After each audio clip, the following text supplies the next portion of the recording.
हर रोज की तरह दिनेश लाल जी अपने शाम के शेर सपाटे से लौट आए थे। वो अपने जूते उतार ही रहे थे कि बहू ने पूछा, बाबूजी ने आज हम पार्टी में जा रहे हैं। हम वहीं से खा कर आएंगे, आज रात के खाने में क्या खाएंगे बताइए। दिनेश लाल जी सोचने लगे, आज रविवार तो नहीं है और न ही किसी की शादी है, जरूर किसी पार्टी में जा रहे होंगे। छोड़ो, मुझे क्या करना है इस उम्र में। अपने विचारों पर काबू करते हुए दिनेश लाल जी बोले, ऐसा करो बेटा, मेरे लिए 2 रोटियां बना दो। दूध के साथ रोटियां ही खाऊंगा।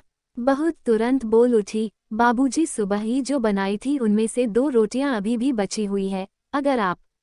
बहू ने अपना वाक्य अधूरा ही रहने दिया, लेकिन दिनेश लाल जी अच्छी तरह समझ गए कि वह क्या कहना चाहती थी। सुबह की रोटियां खाई तो गैस हो जाएगा।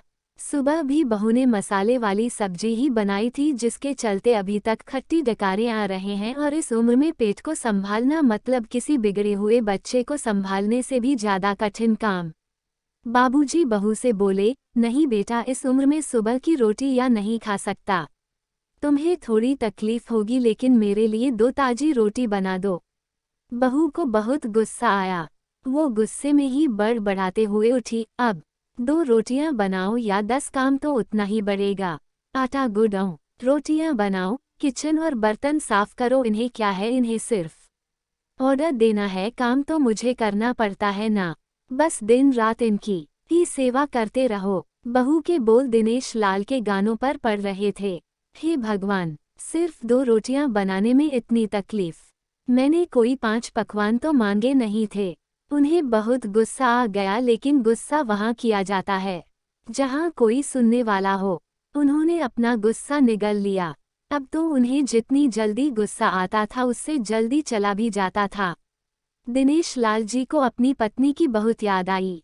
निर्मला के जीते जी उन पर कभी बासी रोटी खाने की नौबत नहीं आई थी। उल्टा खाने में 10 चीजें और मिल जाती थी, खाने के साथ मीठा, पापड़, अचार, दही, छाछ, सलाद और पता नहीं क्या क्या।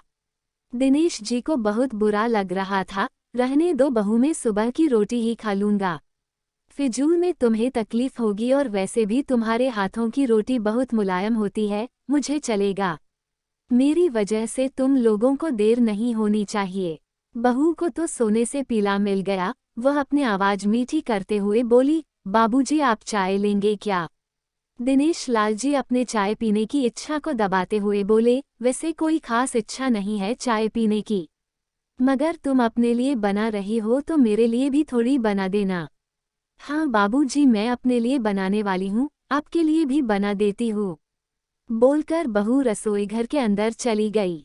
दिनेश लाल जी खुद से ही बातें करने लगे, अभी तो लाखों की जायदाद है मेरे पास, यह घर भी मेरे नाम पर है और खाते में भी लाखों रुपए पड़े हैं। तभी बेटा विषय निकालता है तो मैं बोलकर टाल देता हूँ कि मेरे बाद तेरा ही तो है सब कुछ, और फिर भी 1 कप चाय और 2 ताजी रोटियों के लिए तरसना पड़ता हो तो उन बूढ़ों का क्या होता होगा जिनके पास संपत्ति के नाम पर शिवा पुरानी यादों के कुछ भी नहीं होता। निर्मला को याद करके दिनेश लाल की आंखों में आंसू चमकने लगे और धीरे से गालों पर सरके। निर्मला के होते हुए उन्होंने घर का कोई भी काम नहीं किया था। आर्थिक जवाबदारियों के अलावा उनकी और कोई जवाबदारी नहीं थी। उनके व्यापार ने भी उन्हें अच्छा साथ दिया था। वह भी निर्मला से बहुत प्यार करते थे, लेकिन कभी जता या बता नहीं पाए।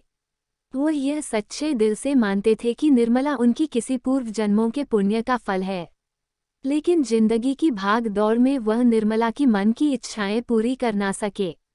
उन्हें वैष्णो देवी जाना था, लेकिन हर बार यह यात्रा अगले साल के लिए पोस्टपोन्ड हो जाती।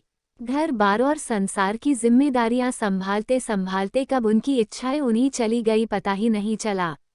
के साथ दिनेश लाल जी ने देखा उनके पोता और पोती दोनों ही स्कूल से आ गए थे। दोनों ने अपना बस्ता सोफे पर फेंका और दादाजी की तरफ दौड़कर उनके गले लगते हुए कहने लगे, चलिए ना दादाजी, खेलने चलते हैं। यही निस्वार्थ प्रेम के कुछ पल थे जिनमें दिनेश लाल जी भी बच्चों के साथ बच्चे बन जाते थे और सारे अपने दुख और यादें भूल जाते थे।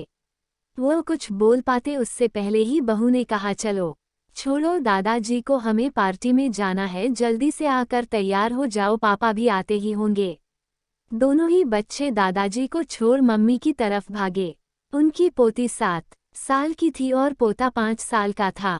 दिनेश लाल जी अपनी सोच में डूबे हुए बालकनी की तरफ गए। बालकनी में धीमी ठंडी पवन में उनका स्वागत किया। बहू उनके लिए चाय बनाकर लेकर आई। बालकनी में रखी अपनी कुर्सी पर बैठकर दिनेश लाल जी घुट घुट करके चाय पी रहे थे। पी क्या रहे थे, निगल रहे थे, क्योंकि चाय के नाम पर सिर्फ कम शक्कर वाला गर्म पानी था, ना इलायची ना अदरक। दिनेश लाल जी मन ही मन सोचने लगे, बहू के जाने के बाद आज खुद अपने हाथों से चाय बनाऊंगा, इलायची अदरक और थोड़ी सी ज़्यादा शक्कर डालकर, और उसके साथ रोटियां खा लूंगा, रोटियां खाऊंगा।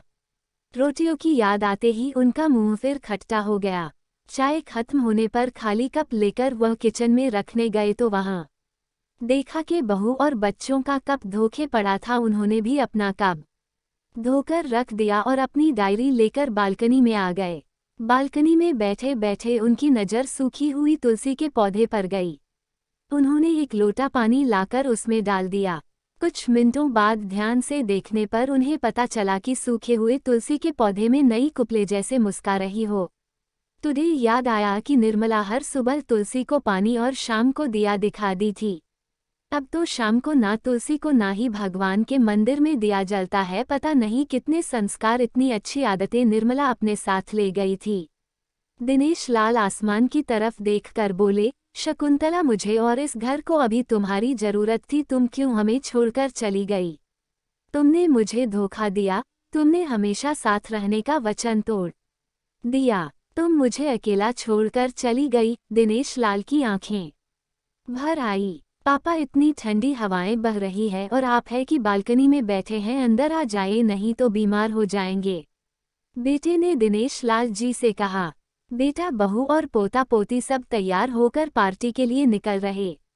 ये किसी ने झूठ मुट्ठी मन रखने के लिए भी उनसे नहीं पूछा कि साथ चलिए। बाबा, आप खाना खाकर जल्दी सो जाइएगा, हमें आने में जरा देर हो जाएगी। ज्यादा देर तक जागना आपकी सेहत के लिए अच्छा नहीं है। हमारे पास घर की दूसरी चाबी है, हमारी चिंता मत कीजिए। बेटे, नहीं जाते हुए कहा। ऐसे बोल रहे हैं जैसे मेरी सेहत की बहुत फिक्र है। कितने दिनों से बोल रहा हूँ, डॉक्टर के पास ले चलो, बीपी बढ़ा हुआ है, शुगर भी चेक करवाना है। थोड़ा सा भी चलता हूँ तो हौंफने लगता हूँ। बेटा कहता है कि बुढ़ापे में यह सब तो होता ही है, ज्यादा भ्रम मत पालिए। वाह बेटा, बूढ़े बाप के पास बैठने के लिए थोड़ा सा भी टाइम नहीं है तेरे पास, और पार्टी के लिए टाइम ही टाइम है। ऐसे अनगिनत विचार उनके दिमाग में चल रहे थे, लेकिन फिर भी उन्होंने हाँ में सिर हिलाया।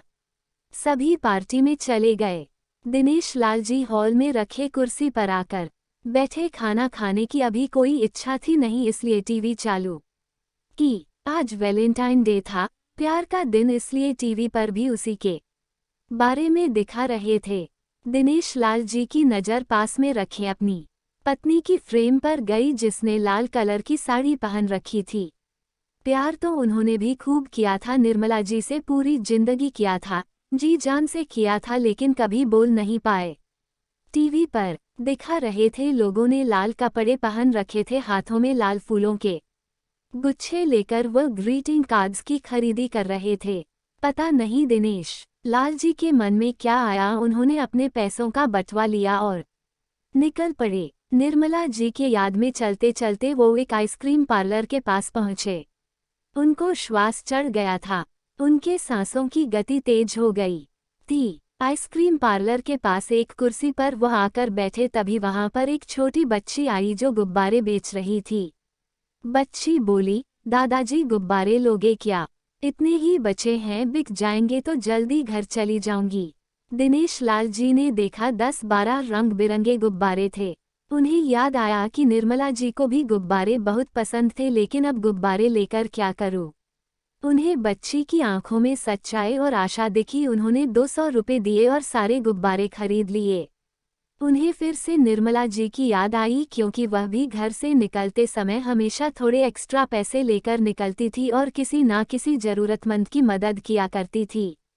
तभी वो टोकते तो वह कहती, हमें भगवान ने लेने वालों के नहीं देने वालों की लाइन में खड़ा किया है, और थोड़े से रुपयों के बदले में लाखों की दुआएं मिलती है, तो मुझे टोका मत कीजिए। आंखों में आंसुओं के साथ दिनेश लाल जी खड़े हुए रास्ते के बीचों बीच आए। उन्होंने आसमान की तरफ देखा, अपने हाथों में पकड़े गुब्बारे आसमान में छोड़ दिए और चिल्लाकर बोले, निर्मला मैं तुमसे प्यार करता हूँ।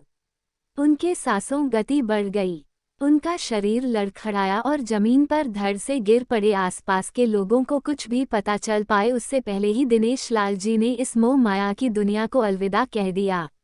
उन्हें अपनी पत्नी से मिलने की बहुत जल्दी थी। हमेशा की तरह पूरी कहानी पढ़ने के लिए आपको धन्यवाद।